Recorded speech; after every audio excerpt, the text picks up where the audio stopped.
BJP ರಾಜ್ಯ ನಾಯಕರ ವಿರುದ್ಧ ಇದೀಗ ರೆಡ್ಡಿ ರಾಮುಲು ಅವರ ಅಸಮಾಧಾನನ ಬಿಜೆಪಿ ರಾಜ್ಯ ನಾಯಕರ ವಿರುದ್ಧ ಸಮಾವೇಶದ ಬಳಿಕ ಪಾದಯಾತ್ರೆಯ ಪಾಲಿಟಿಕ್ಸ್ ಶುರುವಾಗಿದೆ. ಪಾದಯಾತ್ರೆಯಿಂದ ಶಕ್ತಿ ಪ್ರದರ್ಶನಕ್ಕೆ ಅಂತ ರೆಡ್ಡಿ ಮತ್ತು ರಾಮುಲು ಮುಂದಾಗಿದ್ರು. ಬಿಕಾಸ್ ಆಫ್ ಬ್ಯಾನರ್ ಬಡಿದಾಟ, ಬ್ಯಾನರ್ ರಾಜಕೀಯ, ಬ್ಯಾನರ್ನಿಂದ ಒಂದು ಸಾವಾಗಿತ್ತು, ಒಂದು ಹೆಣ ಬಿದ್ದಿತ್ತು.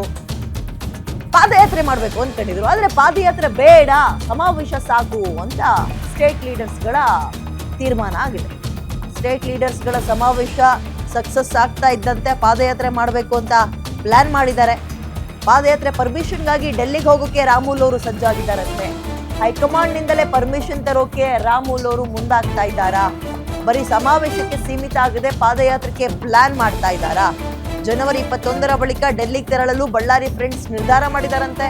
ಹಾಗಾದ್ರೆ ಫೆಬ್ರವರಿಯಲ್ಲಿ ಪಾದಯಾತ್ರೆ ಬೇಡಿಕೆಗೆ ಹಸಿರು ನಿಶಾನೆ, ಗ್ರೀನ್ ಸಿಗ್ನಲ್ ಅಂತೀವಲ್ಲ, ಅದು ಸಿಗುತ್ತಾ? ನೋಡಿ, ಎಲ್ಲವೂ ಅಂದ್ಕೊಂಡಂಗಾಗಿದ್ರೆ ಇವ್ರು ಪ್ಲಾನ್ ಮಾಡಿದ್ದೆ ಮುಂಚೆ ಪಾದಯಾತ್ರೆಗೆ ಅಂತ.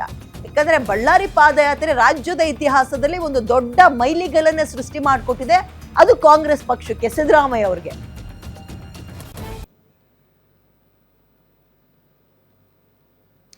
ಓಕೆ, ಮತ್ತಷ್ಟು ಮಾಹಿತಿ ನನ್ನ ಕಲೀಗ ಕವನ ನೀಡ್ತಾ ಹೋಗ್ತಾರೆ. ಗುಡ್ ಮಾರ್ನಿಂಗ್ ಕವನ. ಈ ಪಾದಯಾತ್ರೆ, ಅದರಲ್ಲೂ ಬಳ್ಳಾರಿ ಪಾದಯಾತ್ರೆ ಅಂದ್ರೆ ರಾಜ್ಯ ರಾಜಕೀಯದಲ್ಲಿ ಒಂದ್ ರೀತಿ ಮೈಲಿಗಲ್ಲು, ಅದು ನೋ ಡೌಟ್ ಅದರಲ್ಲಿ. ಬಟ್ ಈಗ ಬಿಜೆಪಿ ನಾಯಕರುಗಳು ಅಂಥದ್ದೊಂದು ಪಾದಯಾತ್ರೆ ಮಾಡೋಣ, ನಾವು ಕೂಡ ಅದನ್ನ ಎನ್ಕ್ಯಾಶ್ ಮಾಡ್ಕೊಳ್ಳೋಣ, ಮೈಲೇಜ್ ತಗೊಳ್ಳೋಣ ಅಂದಾಗ ಯಾಕೆ ಸ್ಟೇಟ್ ಪಾಲಿಟಿಕ್ಸ್ ನಾಯಕರುಗಳಿಗೆ ನಿರಾಸೆ, ಅಥವಾ ನಿರಾಸೆ ಅನ್ನೋದಕ್ಕಿಂತ ಒಂದ್ ರೀತಿ ಇಂಟ್ರೆಸ್ಟೇ ಇಲ್ಲ ಅನ್ನೋ ರೀತಿಯಲ್ಲಿ ವರ್ತಿಸ್ತಾ ಇರೋದು ಯಾಕೆ? ಈಗ ರೆಡ್ಡಿ ಬ್ರದರ್ಸ್ಗಳು ಏನ್ ಮಾಡ್ತಾರೆ ಇದಕ್ಕೆ?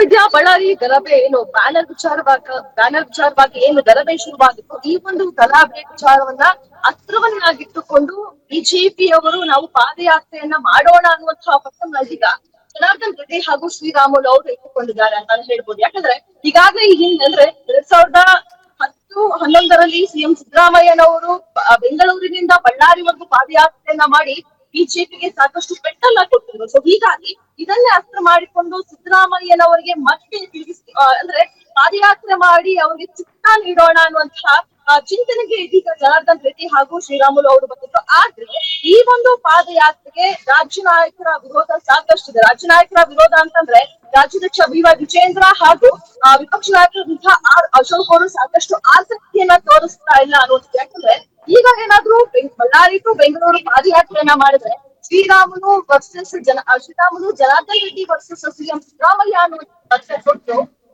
ಸಿದ್ದರಾಮಯ್ಯ ವರ್ಸಸ್ ಏನು ಕೇಂದ್ರ ಅನ್ನುವಂಥದ್ದು, ಅಥವಾ ಅಶೋಕ್ ವರ್ಸಸ್ ಸಿದ್ದರಾಮಯ್ಯ ಅನ್ನುವಂಥದ್ದು ಬರಲ್ಲ. ಸೊ ಹೀಗಾಗಿ ಬಳ್ಳಾರಿ ಪಾದಯಾತ್ರೆ ವಿಚಾರವಾಗಿ ರೆಡ್ಡಿ ಹಾಗೂ ರಾಮುಲು ಅವರಿಗೆ ಸಾಕಷ್ಟು ಆದ್ರೆ ಈ ಒಂದು ಪಾದಯಾತ್ರೆಯಿಂದ ಇವರು ಸಾಕಷ್ಟು ಎಂಟ್ರಾಕ್ಟ್ ಮಾಡ್ಕೊಳ್ತಾರೆ.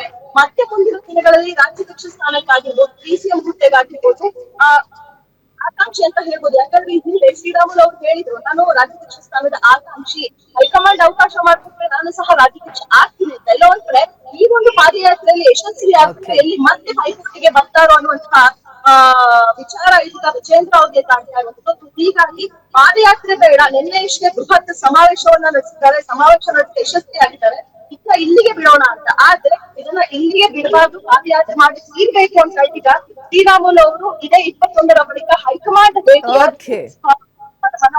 ಪ್ರಯತ್ನವನ್ನ ಪಡ್ತಾ ಇದ್ದಾರೆ. ವಿದ್ಯಾ, ಥ್ಯಾಂಕ್ ಯು ಕವನ ಡೀಟೇಲ್ಸ್ಗೆ. ನೋಡಿ, ಈ ಕಾಂಗ್ರೆಸ್ನವರ ಎಡವಟ್ಟುಗಳನ್ನ ಎನ್ಕ್ಯಾಶ್ ಮಾಡಿಕೊಂಡು ಅಸ್ತ್ರಗಳಾಗಿ ಬಳಕೆ ಮಾಡ್ಕೊಳ್ಳಕ್ಕೆ ಬಿಜೆಪಿಗೆ ಬರ್ತಾನೆ ಇಲ್ಲ. ಎಕ್ಸಾಂಪಲ್ ಇದು ಒಂದೊಂದು ತಗೊಳ್ಳಿ ನೀವು.